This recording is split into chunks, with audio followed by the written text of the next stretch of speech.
Hey guys, welcome back to Unlearn with Bianca. If you are here for the first time, then welcome. If you're listening in again, then welcome back. I love having you guys here, so thank you for tuning in. On this podcast, we talk about everything around health, healing, personal development, relationships, and more. And while I'm here, guys, I will remind myself to say this at the start of the episode. Please take a minute to follow this podcast. If you have been enjoying it, rate this podcast if you also have been enjoying it, so that you stay up to date with all the future episodes and just so people that need to hear the type of content I'm putting out can find me more easily. So a little bit of an update as to where I'm at work-wise. Not that you guys asked, but I do have some really exciting things in the works. At the moment, I'm planning a offering around my lightning process clients. I'm working on an offering for those interested in brain retraining and nervous system work, especially for things like anxiety, chronic stress, and overwhelm, because I really found that there are a lot of people that want to get into brain retraining, want to get into nervous system regulation, but in terms of investment, they may not be able to currently do the lightning process. So I'm looking at other platforms, other avenues on how I can really share my knowledge to more people, because ultimately that's where I want to head. And something else that is really exciting, I'm currently doing some more study. As you guys listening know, I'm a brain retraining coach, a nervous system practitioner, and this is my area. I love this area, but I would say for at least the last 5 years, I've also been really interested in women's health. Ever since I got my health back like 10 years ago, I've always been interested in health. In fact, my whole life I've been interested in health and how we can optimize our health. But in terms of women's health, I guess the last 5 years since I came off the pill, really looking at my hormones, I think there's so much we don't get taught around our cycles. Not only that, but I see this desire for women to feel more embodied in themselves. Embodied means essentially living within their body, feeling like they are living from their heart within their body rather than disconnected from their body. And I've really noticed this as a pattern that I've worked through over the years. I've also noticed it in my clients, and I'm having a lot of these conversations around women trying to find this balance between doing and being productive and achieving and leading, and moving more into finding this balance with living from the heart, feeling more connected to themselves, slowing down, because many of us have been really stuck in this doing energy, this masculine energy. And those who have lived in chronic states of stress, who have been in survival mode, who have had chronic symptoms, I'm sure you will definitely relate to what I'm saying. What I am learning through the study, but also through my own experience, when we are stuck in this doing energy, which is stuck in the head, disembodied, it affects the way we show up in everything. As women, it affects how connected and safe we feel to ourselves, but also in relationships. It affects how we move through life if we're trying to control it rather than just flow with it. It affects how much fun we have, the presence we have, and it especially drives this end product or end result of burnout. Like the study I'm doing is just so interesting to me. I'll share more about it specifically at a later date. I really feel drawn to this area, and I'm super excited about how I'm going to become even more of myself, but also be able to thread this into my mind-body work. Because it is all interconnected, relationships included, the relationship we have with ourselves, obviously the first thing. And another thing that's coming up, it's been a while since I've invested financially into myself in this study sense. And as a business owner, if you're a business owner, you will probably relate to this. It really feels like a fast-tracked road of personal development because you are constantly coming up against these beliefs that you have to move through. Limiting beliefs around scarcity, around putting yourself out there, ones that may have kept you safe in the past or worked for a while, but no longer support the person that you're becoming. And actually, this is a lot of what we're going to be talking about today. But I've learned that investing money into support, investing money into study for me, although it feels like a step into the unknown, ultimately it helps me on my journey, but it's also going to help my clients when I can actually go out and teach this as well. When I prioritize investing into study, investing into getting more support, I know that this will come back tenfold. The mega haul, all the material things that I want, at the moment they're taking a back seat, and this is coming first. Okay, so I won't let myself get carried away too much longer. I just like to bring these things up because I know that other people will feel the same way. So let's get into today's topic. A huge part of how I found myself to be at this point, where I got to today with my business, with my health, with how I feel about myself, is by learning the importance of and how to reprogram the subconscious mind. So, in this episode, I'm going to go more into reprogramming the subconscious mind and how you can actually do this in your own life and why this is important. Okay, first of all, let's start by breaking down the conscious mind versus the subconscious and unconscious. I want you to think of the mind like an iceberg. So we've got the tip of the iceberg above the water, and then we've got that whole other bit that we can't see that's beneath the water. So that tip of the iceberg, that little bit at the top, that is our conscious mind. Our conscious mind is where we do a lot of thinking, day-to-day thinking. The conscious mind helps us plan, it helps us analyze. But what is crazy is it is only 5% of how we operate. 5% of how we operate is through the conscious mind. The other 95% of how we operate day to day is through the subconscious and unconscious mind. Now, we're going to focus on the subconscious mind today because I think this is the most important. It's that huge bit of the iceberg we cannot see. It is beyond our conscious awareness.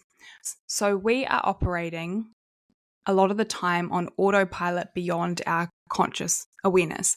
This is the automatic behaviors, the beliefs we have, and the meaning attached to these beliefs.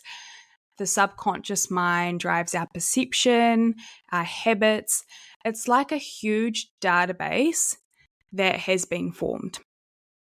When you're fully immersed in an activity, your conscious mind steps back and your subconscious mind takes the driver's seat. For example, if you've ever had that experience where you're driving and you're in deep conversation with the passenger on the highway and then you realize you're driving and you're not really even paying attention. That is your subconscious mind taking the lead. It drives a lot of what we do. Now, the thing about your subconscious mind, it starts being programmed during the late stages of pregnancy all the way up until you're around 7. That is when we are most programmable. That is when the database is formed the most. You know, kids are like sponges. After 7 years, we start to function at a different brainwave state. And this makes it harder for us to absorb as much information and be impacted by this information. So by the time we're an adult, this subconscious programming is driving the way we show up in the world, often without us even realizing. It is beyond our conscious awareness. Can we change this programming? Yes, we definitely can, but first of all, we've got to become aware of what database we are actually working with. I remember when I first had this experience of how powerful our subconscious mind was, when I realized that I was in control of changing my thoughts. I was in control of changing beliefs so that my subconscious mind could filter my reality differently. This changed everything. And when I went on to study hypnotherapy and neuro-linguistic programming, I was just constantly blown away with the power of the subconscious mind. You can literally change your reality, but it always starts from within. What we change internally will always reflect externally. So the first thing I want to talk about is neuroplasticity. When we take the driver's seat and have the intention to rewire our subconscious, we are working with neuroplasticity. Neuroplasticity is the foundation of what I work with my clients in the lightning process. It's learning how to retrain habits that are no longer serving us, retrain thoughts that are no longer serving us, and really utilize the brain's ability to change based on the way that it is used. So people used to think that the brain was hardwired, but what we're learning is it's more like a muscle. So it's like training a muscle, building a bicep. It takes repetition, it takes consistency, and it's the same with the brain. So a simple way that neuroplasticity can be utilized in a life-enhancing and positive way is like learning a language, learning a new language. At the start, you're practicing a lot, you're creating new neural pathways or brain pathways until they are strengthened, until you just become fluent at the language and it just becomes easy. But we can also get stuck through neuroplasticity because neuroplasticity is always on, and given time and practice, nerve pathways always change. So, for example, if we continue to have a thought, a negative thought again and again, I don't like the way that I look, I don't like the way that I look, that pathway begins to strengthen because the brain attempts to make things easy for us. It learns that, let's say I'm thinking that thought constantly, it learns, oh, she seems to be doing that a lot. I'm going to make it strong and easy for her to access that thought. These pathways can become so strong that they can interconnect to other pathways, which can cause really quick responses in our mind and body that feel automatic. For example, you have some fearful thoughts about going to a social event. You're not even at the event, but you're thinking about the event. And then you start to experience sweaty palms, you start to experience a funny stomach just at the thought of this event. That is certain neural pathways or brain pathways that have been connected together just like a web and primed to give you that response. It feels like you have no control over it and it's not your fault, but unintentionally your brain has been working hard to build that pathway and it's now causing a lot of issues. And at this point, you're probably thinking to yourself, like, why is it so hard to change? Why do these thoughts keep coming up? Why do the same thoughts keep popping up? And this is because of neuroplasticity. And the brain does not distinguish between what's good for us and what's not so good for us. It just builds pathways of what we are using the most. So the good news is you can rewire your subconscious by building new pathways that become stronger than the old ones. This takes practice, this takes consistency. And if we aren't aware of what is currently going on in the subconscious, we will continue to operate out of autopilot behaviors and patterns. So let's look at where identity and belief comes into reprogramming the subconscious. So often when we want to change, we put a lot of focus into changing this habit or changing this behavior. But this will only work if our identity is in alignment with what we want. And how do we know if our identity is in alignment with what we want? We look at our core beliefs that we have about ourselves and about our life and where we're heading. So let's take dating as an example. You can try the different dating apps, you can find different methods of meeting people, you can put yourself out there.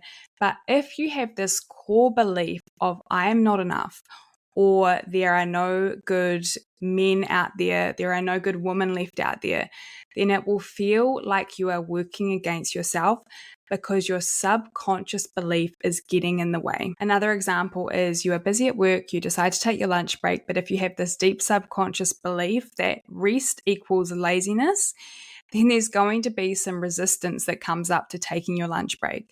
It's the same with healing chronic illness. If you're constantly told by well-intending professionals, medical professionals, that you will not heal, and you start to believe it, you start to take the identity on of someone with a long-term illness that is not curable, but you keep going to appointments, you keep doing different things to heal, but you really don't believe it, it's going to be really difficult. The reason being, and I will talk on this soon, is our brain's job is to find evidence to back our core beliefs. So we have to focus on our beliefs and whether our beliefs are in alignment with the identity of the person that we want to become. Now, here's your reminder that beliefs such as I am just not smart, I will fail at that, I have to put other people first before me, these are beliefs. They have often been learned at a young age, often in that sponge phase when we're under 7. The neural pathways, the brain pathways have been strengthened to the point that it feels like it's just who you are. This is far from the truth. So first of all, if you're resonating, have compassion to realize that some of these beliefs that you may be working with in your subconscious mind at the moment, they were only formed so that you could receive love, you could get safety, you could feel connection, or you could protect yourself from being hurt. If you really want to change and take control of reprogramming the subconscious, you have to take the time to think about who is the person I want to become. And if I was that person, what beliefs would they have? If I was a well person, what would I believe about my body's ability to heal? Would I be going to read negative posts on Facebook support groups? Would I be telling people that this is a condition I'm going to have to manage for life? No, probably not. It's not in alignment with the identity of a well person. If I want to become someone who is financially abundant, this is a reminder for myself, by the way, would I spend money? If I was an abundant person, would I spend money with fear? Or is there trust there that there is enough money to go around? No, I would trust that money comes freely. I would have the belief that money comes freely and money is an energy that circulates. If you want to be in a loving, healthy relationship, but you are continually having the thoughts, speaking out loud, speaking to friends, that there are no good people left. Is this in alignment with who you want to be and what you want? It's not. So we have to look at changing the beliefs. This is also why it's really important that when we are reprogramming our subconscious, we are mindful of who we are around. Do those people have healthy, life-enhancing beliefs? For example, if you are getting fit, but everyone else around you doesn't value fitness, it's going to make it a lot harder due to the different conversations, the different habits, the different interactions you'll be having. So focus on who you are surrounding yourself with and who you want to become and whether people you are around have those same qualities. So to bring it back to something tangible that you guys can do, obviously I do this kind of work a lot with my clients. So, if you want to go beyond this, get in touch. But what you can do is identify your current beliefs in the following areas: your health, people and your relationships, perhaps your childhood, your family, and your work. And identify what beliefs you have that are enhancing. Beliefs are often I am statements or I believe, and what ones are not life enhancing, what ones are limiting you. The problems in your life will show you where the challenges are, and the beliefs in that area will show you where you are holding yourself back. So write down the positive life enhancing beliefs and write down some beliefs that perhaps aren't enhancing your life at the moment, that are limiting your life. And if you want to take it one step further, you can take those limiting beliefs and reframe them with a new positive belief or a belief that you are working towards.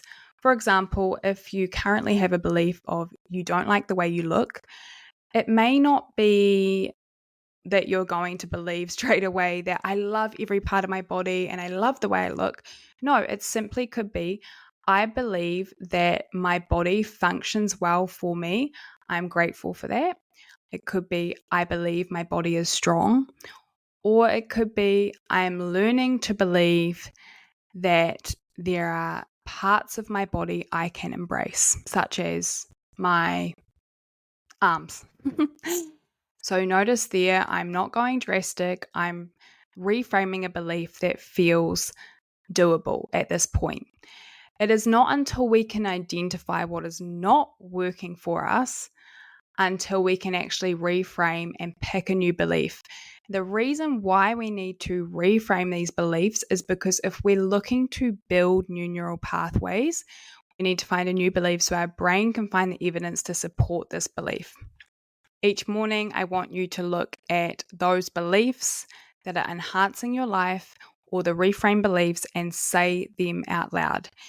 If you need some support with this, again, reach out to me. I've got some activities, some exercises I can send you through. The subconscious needs repetition. So we need to be doing this daily, looking at positive life-enhancing beliefs and statements. And this is why people do affirmations. The reasons why beliefs are so important is because our reality is filtered through these subconscious beliefs. So your mind has something called a reticular activating system. And this is like a filtering system. We get so much information through all of our senses day to day, all of the time, basically, that your brain needs a filtering system. And the filtering system goes like this. What we look for unconsciously to support our beliefs, we will find in our reality. When you change what you look at changes. This is why two people can go through the exact same thing and perceive it differently. So you've got this filtering system, and it's trying to filter out, delete out, distort out anything that is not in alignment with those subconscious beliefs. For example, if you are someone that believes that IBS is a lifelong condition, one that you'll need to manage because somebody said that to you, then you would naturally walk around saying things like, I have IBS, my IBS. Your brain then hears that this is a lifelong thing. It's who you are. And those messages get sent to your nervous system to stay on alert. But your brain won't find any evidence for a calm tummy. It won't find any evidence for safe food. It won't find any evidence for ease. It will be constantly filtering for and looking for stomach disturbances and patterns in IBS.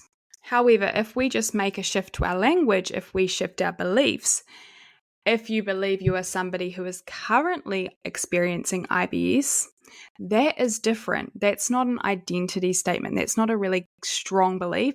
So there's room for shifts here. There's room for your brain to search for new evidence, to build different neural pathways. And it's the same for perfectionism. If your brain has a filter on for perfectionism, it's going to find all the evidence, unconsciously, by the way, of things that you haven't done, what hasn't been done good enough, but it's not going to find all the things that you have completed and what has been done to a good degree. So ask yourself, what are you currently filtering for? What has your brain been looking for and finding that evidence in reality?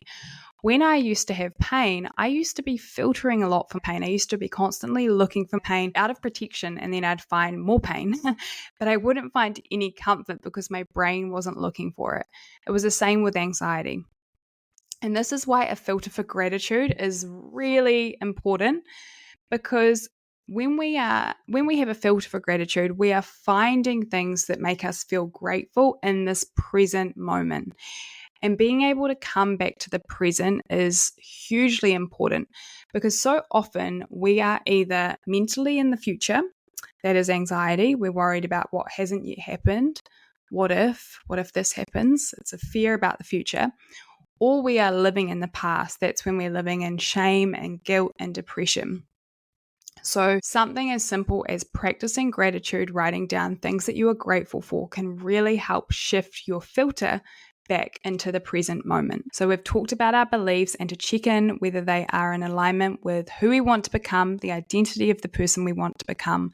We've talked about our filtering system and how our brain filters information to support our beliefs.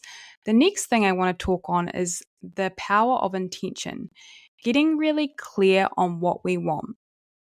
When we are looking to retrain the subconscious, we have to start focusing on what we want. We focus on what we want so that we can fire up, we can activate different neural pathways. So often we say things like, I don't want to fail, I don't want to be anxious, I don't want to overeat. But we don't realize that by using this language that we're actually stimulating that part of the brain and firing up those pathways, strengthening those pathways. It's almost like going into a bar and the bartender saying, what do you want to drink? And you're sitting there like, well, I don't want wine. I don't want a G&T. But what do you want? Like, we need direction. We need to direct the brain in a life-enhancing way. So often I ask my clients, what do you want? And they say things like, I just want to be back to my old self. I just want to have my life back. But I'm like, yeah, but what does that actually mean? So we need to take steps to figuring out what it is we want and find language for that to direct our subconscious. So think about the language of what you want, those words of what you want. So rather than I don't want to be anxious, instead it would be I want to be calm. And how would that feel? What would that look like? Start to ask yourself these questions. How would you know when you are calm? What situation would you be calm in? It could be that you're like, I don't want to fail. I don't want to embarrass myself. Okay, cool. What do we want instead? I want to feel ease in my body. I want to feel confidence in myself. Again, what would that look like? How would you know when that has been achieved? So, really seeking clarity and finding some words that are positive words so we can direct the brain in that way, because the brain can't be focused on two things at once. It can't be focused on calm and also be focused on anxiety at the same time. It can't be focused on not wanting to fail and having confidence at the same time. So the language we use, the words that we pick are very important.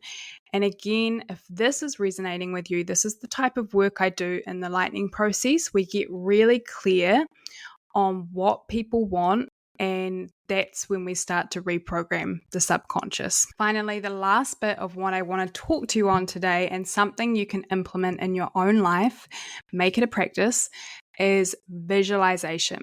This is taking that what do you want, that getting clarity even further, and starting to visualize what our life would look like, how we would feel if we had that thing in the present.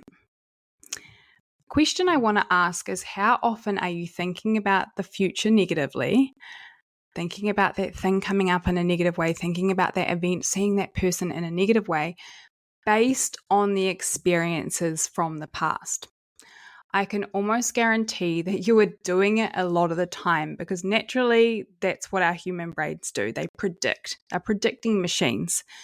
So visualization is really powerful, because the more we visualize, the more that our brain starts to learn that it is safe to naturally think about the future in a positive light. We are retraining the subconscious to focus on the future in a positive way. Like I said before, anxiety is actually focusing on the future in a negative, fearful way. So we're retraining out of that habit. So how can you use visualization to reprogram the subconscious and create the life you want? What I do in the morning and at night, specifically just as I wake up and just as I fall asleep, because we are operating through what is called theta brainwaves, which I mentioned earlier, I take 5 minutes. I breathe in slowly. I take a few breaths to ground my body, and I start to imagine that I'm already in the future. Now, you can do this in a few ways. You can imagine that you are at the end of your day if you just want to visualize a day ahead. You can imagine that you are a few months from the present moment or a few years. It really doesn't matter. But what you want to get into is, imagine you are there. Imagine you are at that point in time. You have accomplished what you are wanting to accomplish. You are showing up in a new way. You are handling that situation differently. You are magnetizing abundance. You're in that relationship. You've got that job, whatever it is. You are feeling well. How would that look? How would that feel? That is the most important thing. How would that feel to have that? How proud of yourself would you be if you had got to that point? What would others be saying to you? What would you be saying to yourself? As much as possible, you want to imagine that situation is happening. This is hands down one of the most powerful things we can do to get into the feeling of what it is we are wanting in our life before we're there. I can tell you that this is part of how I got my health back. I can tell you that this is how I show up doing podcasting. I can tell you that this has attracted many things into my life by going there mentally before I am there. This is why it's really important to get clear on what we want. So don't think about visualization so much as to how long I should be in the visualization for. Think of it more of, how can I incorporate this into my life frequently in a little routine. 5 minutes morning or night is enough. If you need some more structure with it, there's heaps of different visualization meditations on Insight Timer, and I'll put the link to Insight Timer in the show notes. Visualization is one of the most powerful ways to step into that new identity, to change the filtering system, and to change the chemistry in our body. Again, This is a huge topic, reprogramming the subconscious. We've talked about beliefs. We have talked about stepping into their identity, the power of our filtering system and how we can change that. We've talked about getting clear on what we want, not what we don't want. And finally, the power of visualization. Now, I'm only scratching the surface of what I could talk on here, so I might have to do a part 2. I don't want to overcomplicate things. I'm even thinking I probably gave you too much in this episode. But what I do want you to know is that it can be simple, okay? One thing, pick one of those things to focus on or to just consider for the week ahead. Know that as long as you have the internal locus of control, meaning that you are ready to take the driver's seat, you understand that you can be the creator of your own life and you have the intention to change, then anything is possible. Neuroplasticity is always on, meaning given time, given practice, given consistency, our brain starts to change. We reprogram our subconscious and we just start showing up in a different way. Often I'll get asked if I still practice the lightning process myself from clients, which is the brain retraining, a lot of subconscious reprogramming. Truthfully, I don't do it as much because I really believe that over time, doing all these small, simple things, looking at my beliefs, visualization, getting clear on what I want, they really have an impact to the point where I'm getting new thoughts pop up, new choices that I wouldn't have had in the past. I've got new automated responses. Of course, there's many things that I'm still working on, but I want to reassure you that change is possible. Retraining the subconscious is possible, and you are more powerful than you would ever realize. Okay, beautiful people, I hope you have a stunning week ahead. I hope you have taken something valuable from today's episode, something for you to think about. You are welcome to ask me any questions, reach out, and I will clarify anything for you. And I look forward to seeing you guys back on the next episode.